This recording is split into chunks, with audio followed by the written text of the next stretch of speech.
고백합시다. 이가봇의 비극을 막으려면 이가봇의 비극을 막으려면 오늘 본문은 네 명의 제사장 가문 4명이 죽임을 당하는 이런 모습을 이렇게 기록하고 있는데요. 블레셋과의 전쟁에서 그야말로 이스라엘이 패배하고 저 실로에서 20여 킬로미터나 떨어진 실로까지 가서 법궤를 가져다가 정말 이것만 있으면 우리가 이기겠거니라고 했는데 웬걸 3만 명이나 되는 이스라엘 백성들이 죽임을 당하고 전쟁에서 패배하고 또한 법궤도 빼앗기고 그리고 엘리 제사장의 두 아들 홈리와 비느하스마저도 죽임을 당하는 그런 비극적인 결말로 끝나고 말았다. 이 모습을 보면서 이제 실로에서 기다리고 있었던 엘리 제사장은 마음이 얼마나 조급했겠습니까? 분명히 실로를 떠나지 말아야 될 법궤를 떼매고 가서 전쟁터로 가지고 갔으니 이 법궤만 있으면 이길 것 같던 이런 같은 그런 생각을 가졌던 이스라엘 백성들. 그러니까 법궤가 들어올 때에 5절 말씀에 보니까 여호와의 언약궤가 진영에 들어올 때에 온 이스라엘이 큰 소리로 외치매 땅이 울렸다. 이제 뭐예요? 너희는 죽었어 라고 하면서 그야말로 의기양양 환호성을 불러 외쳤던 이스라엘 백성. 근데 웬걸 나가서 3만 명이나 오히려 죽임을 당하고 패배해버리고 언약궤마저도 빼앗기고 홈리와 비느하스는 죽임을 당하고 이런 어떤 비극적인 전쟁의 초절한 패배를 맛볼 수밖에 없었는데요. 이것은 어제 우리가 묵상에 봤던 것처럼 우리가 본질은 상실한 채 껍데기만 가지고 있었던 이 신앙의 모습. 오늘날 말하면 경건의 모양은 있는데 경건의 능력은 상실한 이런 시대의 모습은 아닌가라는 생각을 해봅니다. 우리 한국에 1800년대에 개신교가 들어와서 많은 능력들을 나타냈던 시절이 있었죠. 그때 기독교 인구는 그야말로 소수에 불과했는데 오늘날에는 1000만 명이라 하는 그런 수치를 이렇게 이야기하고 있지만 근데 전 세계적으로 보면 지금 인구가 80억 명 조금 넘고 있지 않습니까? 80억 명 가운데 실질적으로 기독교인이라고 붙잡아 통계되고 있는 사람이 약 23억 명 정도 된다고 합니다. 근데 23억 명 가운데 13억 명가량은 캐톨릭 계파에 있는 사람들입니다. 우리는 캐톨릭 신자들에 대해서 저들 가운데 구원이 있을까? 라고 우리가 얘기할 정도까지 그 믿음을 인정하지 않고 있는 상태죠. 근데 나머지 10억 명 가운데서도 우리는 인정하지 않고 있는 여호와의 증인들, 몰몬경 이런 어떤 그 인구까지를 포함시켜서 10억 명이라 그러니까 실질적으로 우리가 정말 예수 그리스도만이 우리의 유일한 구원자심을 믿는 그런 인구는 10억 명이 채 되지 않는 그런 모습을 보이고 있죠. 이와 반면에 무슬림들은 어떻습니까? 자연 발생적으로 굉장한 인구가 드러나고 있죠. 이들은 산화 제한을 하지 않기 때문에 그야말로 자연 발생적으로 인구가 드러날 수밖에 없게 됩니다. 지금 서구 유럽의 많은 문화적인 문제, 사회적인 문제의 원인이 뭡니까? 무분별하게 저 무슬림들을 받아들여가지고 그들로 인해서 발생한 문제들이 대부분 아닙니까? 이미 독일, 프랑스, 영국 이런 나라들은 기독교 국가라고 말하기는 어려울 정도까지 무슬림들이 활개를 치고 있는 것을 바라봅니다. 우리나라도 대구에 무슬림 회당을 짓는 것 때문에 소송이 벌어지고 저 이태원 이런 데 엄청난 많은 무슬림들이 있는 걸 봅니다. 이들은 어때요? 처음에는 마치 발톱을 숨기고 아주 부드러운 것처럼 다가가는 그런 짐승들 마냥 그들이 본심을 다 숨기고 우리나라에 처음에는 어떤 나라에 들어가게 됩니다. 그들의 인구가 약 1.5% 이상이 되기 전까지는 철저하게 그들은 자기 자신들을 숨깁니다. 그런데 그 인구가 1.5% 이상이 되면 그들은 세력을 형성을 해서 자기들만의 문화와 자기들만의 법률에 의지해서 살아가게 되는 그런 놀라운 일이 발생되는 게 지금 서구 유럽에 나타나 있는 현상들이죠. 우리나라에도 지금 무슬림 인구가 막 들어와서 엄청나게 지금 많이 퍼져나가고 있고 특별히 무슬림 그런 재정적인 지원을 받아서 동남아에서 유학을 했던 많은 교수들이 그 무슬림 재원 돈을 받아서 학자금을 받아서 유학을 했던 많은 교수들이 그들이 뭐가 돼요? 무슬림이 되어가지고 오는 겁니다. 왜? 공짜로 엄청난 돈을 줘서 교수로 가르치고 이면에 교묘하게 단지 너희들은 코란 성경 읽어야 돼. 뭐 이런 식으로 해서 무슬림화를 시키는 그런 전략들이 있는 것이죠. 우리나라의 송도에도 어때요? 인천 송도에도 무슬림 대학을 이렇게 건립하려고 하는 그런 시도가 있었죠. 이런 것들은 결국 뭡니까?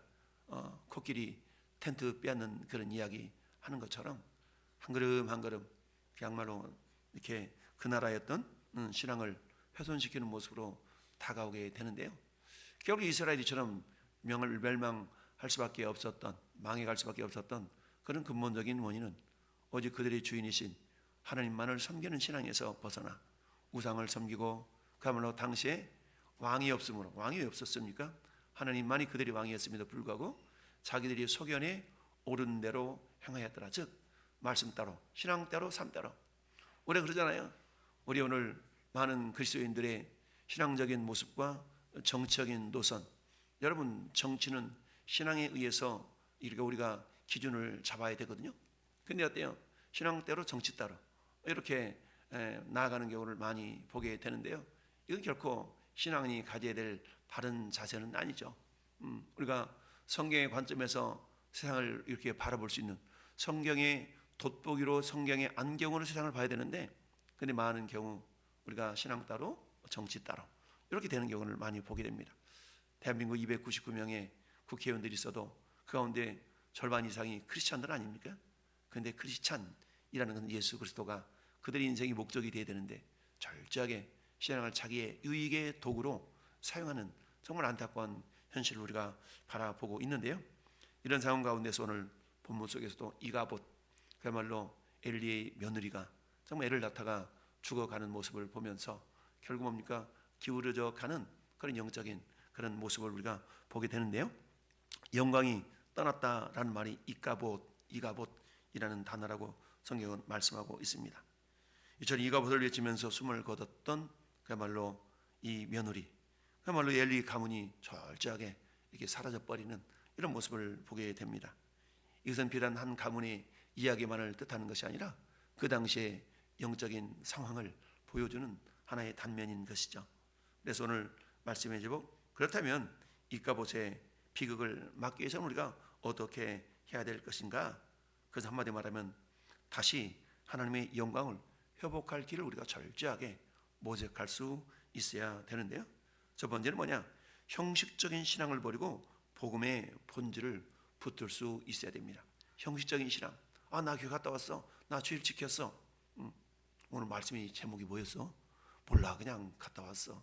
이게 아니라 철저하게 말씀을 부여잡고 오늘 받은 말씀 한 말씀을 가지고 한 주간 동안 내가 어떻게 하면 승리할 수 있을 것인가 라는 것을 묵상하고 이런 삶을 살아가야 되는데 예배 드렸어. 우리 교회도 등록은 되어 있지만 자기가 다 예수 믿어 신앙생활해 라고 말하는 사람들이 있죠. 그 사람은 어떻습니까? 기준이 자기죠, 자기. 일주일 동안 너무 피곤하기 때문에 그저 예배의 뒷자락, 끝자락만 밟는 것도 나는 예배 주의를 지키는 거야 라고 생각하는 사람들이 있습니다. 그건 마치 어떤 결과를 빚어질 수 있습니까? 여러분, 우리가 코로나 3년을 지내면서 우리 신앙의 영적인 패턴이 완전히 달라져 버린 것을 우리는 알고 있지 않습니까? 어떻게 돼요? 그야말로 코로나 시대 때에 많은 교회들이 폐쇄를 당하고 정말 일어났던 그런 압박 속에서 예배를 제대로 드리지 못했던 그런 시절이 있었어요. 그런 가운데서도 끊임없이 현장에 핍박을 받으며 고난을 받으면서도 합편하고 함께 예배를 드렸던 그런 교회들, 물론 우리 교회도 그런 교회 중에 하나가 있지만, 그러나 때 그러면서 성도들이 두 가지로 나눠지게 되었죠. 어떻게 나눠졌습니까? 그야말로 온라인 신자, 그 다음에 현장 신자로 나눠지게 된 것을 봅니다. 이처럼 온라인 신자와 현장 신자로 이렇게 나눠지게 되면서 온라인 신자들은 신앙이 서서히 어떻게 돼요? 흐려지게 되죠. 그러면서 어떻게 됩니까? 자기 만족에 멈춰져 버리고 마는 것이죠. 그 다음 어떻습니까? 마치 끈 떨어진 연이 바람에 날려서 이렇게 날아가는 것 같지만 결국에는 멀리 사라져 버리는 그런 안타까움을 우리가 보게 되는데요. 어찌하든 지금 엘리 제사장 시대가 사사시대의 끝자락, 그때는 하나님이 온전한 그들이 주인임에도 불구하고 하나님의 말씀을 온전히 청종하지 아니한 그런 시대의 삶의 모습을 우리에게 반영해 주고 있는데요. 한마디로 말하면 형식적인 신앙을 버리고 철저하게 복음의 본질을 붙들 수 있어야 된다라는 얘기입니다.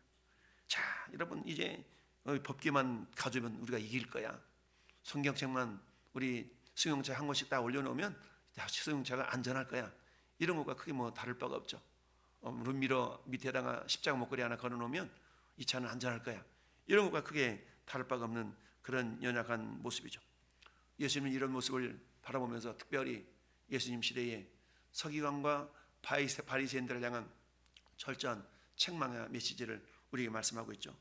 마태복음 23장 27절에 화 있을진저 회칠한 무덤 같으니 겉으로는 아름답게 보이나 그 안에는 죽은 사람의 뼈와 모든 더러운 것들이 가득하도다 라고 말씀하고 있습니다.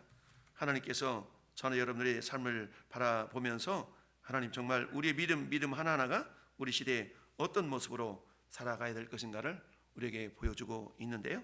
한마디로 말하면 경건의 모양은 있으나 경건의 능력은 부인하는 자니 이 같은 자들에게서 내가 돌아서라 라고 사도 바울이 디모데를 향해서 또한 말씀하고 있죠.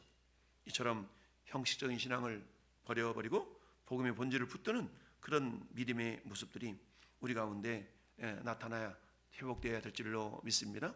예배를 드려서가 아니라 나는 정말 예배 가운데 임재하신 하나님과의 친밀한 그런 교통, 사귐을 내가 이렇게 이루고 예배를 드리고 있는가라는 걸 돌아볼 수 있어야 되죠. 그냥 예배를 드려서 시간을 때우는 예배자들이 아니라 정말 예배 가운데 사모하는 심령을 만족시켜 주신다라는 우리 하나님의 말씀처럼 내 입을 넓게 열라 내가 채우리라 라는 건 하나님의 말씀대로 우리가 그런 사모함을 가지고 나와야 되는데요. 그런 사모함보다는 그저 때가 되니까 시간이 되니까 그냥 예배드리러 가야지. 물론 현장까지 나오는 그 자체만도 참 고마고 감사한 일이지만 그러나 이왕 내가 예배당에 나와서 예배를 드리려고 한다 그러면 정말 오늘 말씀을 통해서 하나님 나에게 무슨 말씀을 주시려는가 미리 와서 기도하고 사모하고 이런 마음을 가지고 우리가 예배를 드린다 그러면 어떻게 우리 마음 가운데 성령의 감동이 없겠습니까? 이처럼 형식적인 신앙이 아니라 정말 절전 우리 하나님 찾으시는 그 중심을 우리 하나님께 온전히 드리는 그런 예배자들이 되어야 될 줄로 믿습니다. 두 번째는 따라합시다. 하나님의 말씀을 사람의 말보다 두려워할 줄 알아야 됩니다. 하나님의 말씀을 두려워해야 되는데 그렇지 않았다는 얘기죠. 하나님 사람이 엘리가 가서 그 아들들의 어떤 믿음 잊지 못한 그런 행동들을 지적해 주었음에도 불구하고 엘리 제사장은 그 아들들의 이런 모습들을 때 절제하게 엄하게 다스리지 못하고 그지마 그냥 이러고 말았던 것이죠. 그러다 보니까 어때요? 그 아들이 곁길을 가는 것을 보면서도 저걸 막아야 되는데 혹 그냥 그쳐 버리고 말았다라는 사실인데 여러분 오늘날 참 우리 특별히 우리 목회자 자녀들 가운데서도 믿음이 바로 서지 못한 것들을 얼마나 많이 봅니까? 그야말로 위대한 목사님들의 자녀들 우리 성경에도 그렇지 않습니까? 그야말로 훌륭한 믿음의 선진들이 그들의 자녀들이 있어서 신앙 교육을 승리하지 못하는 성공하지 못하는 이런 모습들을 바라보게 되는데요. 어쨌든 하나님의 말씀을 사람의 말보다 더 중요시 여기고 두려워할 줄 알아야 되는데요. 여러분 갈라디아서 1장 10절에 사도 바울이 그런 얘기를 하지 않습니까? 내가 사람들에게 좋게 하랴 하나님께 좋게 하랴 내가 사람들의 기쁨을 구하라 사람에게서 기쁨을 구하랴 만약에 내가 사람들에게 기쁨을 구하는 사람이었다면 나는 그리스도의 종이 아니라 라고 사역자의 우선순위를 이렇게 말씀하고 있죠. 참 이게 쉽지 않는 그런 삶이었음에도 불구하고 사도 바울은 철저하게 하나님을 먼저 하나님의 기쁨을 구하는 그런 삶을 살았던 걸 보게 되는데요. 이처럼 우리가 이까보스의 어떤 비극에 빠지지 않고 그것을 이기기 위해서는 두 번째는 하나님의 말씀을 사람의 말보다 더욱더 소중히 여기고 우선순위에 두어야 될 줄로 믿습니다. 세 번째는 따라합시다. 실패의 자리에서 십자가 은혜로 즉시 돌이키자. 그렇습니다. 여러분 오늘 본문 이까봇 정말 엘리 가문은 이까봇 비극적인 결말로 끝나는 것 같지만 이어서 보면 우리 하나님 어떻게 시작합니까? 결국 사무엘을 통하여서 미스바의 대회개 운동을 통하여서 떠났던 영광을 회복하는 그런 놀라운 은혜를 받게 되죠. 그래서 이가보스의 은혜, 으깨보스의 어떤 비극이 에베네셀의 은혜로 회복되는 것을 봅니다. 에베네셀, 여기까지 하나님께서 도우셨다. 도움의 돌이라는 것이 에베네셀이죠. 이처럼 우리가 생각할 때 난 모든 게 끝났어, 이런 절망의 자리, 나는 안 돼 라고 실패의 자리, 그런 자리에 우리가 맞닥뜨렸다 할지라도 그것이 우리의 인생이 포기가 아니라 하나님의 시작점임을 깨닫고 다시 한번 십자가로 돌아가서, 우리 주님 뭐라고 말씀하셨습니까? 우리 모든 죄짐을 다 담당, 내가 짊어져야 될 그런 실패, 이 모든 것들을 우리 짐이 다 담당하셔서 이미 테텔레스타이, 다 이루었다 라고 하셨지 않습니까? 예수님 요한복음 19장 30절에 외치셨던 테텔레스타이라는 말씀은 텔로스라는 단어에서 온다고 그랬어요. 이 텔로스라는 말은 임금, 요금, 지불해야 될 것, 이런 의미거든요. 그러니까 내가 뭔가 외상을 지어서 갚아야 되는데 내 갚을 능력이 없는 겁니다. 갚을 능력이 없는 나를 대신해서 예수님이 다 갚아주셨다라는 의미가 텔로스, 테텔레스타이라는 의미거든요. 우리가 이가봇이라는 그런 절망의 자리, 이제 하나님 영광 끝났어, 내 인생이 끝났어, 우리 가문은 끝났어 라고 하는 그야말로 절망과 낙심과 실패의 그런 현장이 할지라도 하나님의 시선은 여전히 우리를 향하고 있다는 사실을 기억하면서 그 절망이 변하여 희망이요, 눈물이 변하여 기쁨이 될 수 있는 그런 능력은 오직 예수 그리스도를 바라봄으로 회복될 수 있다는 사실을 우리가 믿어야 됩니다. 히브리서 기자의 고백처럼 믿음의 주요 온전하게 하신 이인 예수 그리스도를 바라보자라고 히브리서 12장 2절의 말씀 우리가 생각해 볼 수가 있습니다. 그러므로 형제들아, 우리가 예수의 피를 힘입어 성소에 들어갈 담력을 얻었나니 라고 말씀합니다. 우리에게 열어놓으신 새로운 살 길이 분명히 있음을 기억하면서 로마서 5장 20절의 말씀처럼 죄가 더한 곳에 은혜가 더욱 넘쳤나니 라고 말씀하고 있습니다. 죄가 더한 곳에 하나님의 은혜가 넘쳤다. 우리의 연약함을 깨닫고 정말 이것이 죄였구나, 내 삶 속에 이런 죄악이 넘쳤구나 라고 깨닫는 자라야만이 하나님의 은혜가 더욱더 그에게 임하게 된다라는 사실입니다. 이 이가봇을 하나님의 영광으로 변화시키는 에베네셀의 능력을 경험하기 위해서 오늘 결론적으로 7장으로 한번 넘어가 볼까요? 7장 3절 7장 3절 한번 같이 한번 합독하십시다. 7장 3절 시작. 사무엘이 이스라엘 온 족속에게 말하이르되 만일 너희가 전심으로 여호와께 돌아오려거든 이방 신들과 아스타로스를 너희 중에서 제거하고 너희 마음을 여호와께로 향하여 그만을 섬기라. 그리하면 너희를 블레셋 사람들의 손에서 건져내시리라.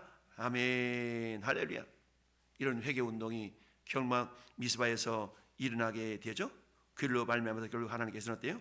에베네셀의 은혜가 그들 가운데 회복으로 나타나게 된 줄로 믿습니다. 이처럼 우리 삶 속에 여전히 이가봇과 같은 그런 비극적인 현장이 있다 할지라도 나는 주님만을 섬기리라는 그런 믿음의 고백과 결단이 우리 가운데 있을 때 우리 주님은 그야말로 절망이 변하여 희망으로, 소망으로 변화시킬 수 있는 능력이 있는 하나님이심을 기억하면서 죽어도 다시 사는 부활의 은혜가 이가봇의 절망의 자리를 에베네셀의 희망의 자리로 바꾸는 하나님의 손길을 붙드는 이 아침 될 수 있기를 예수님의 이름으로 축원합니다. 아멘.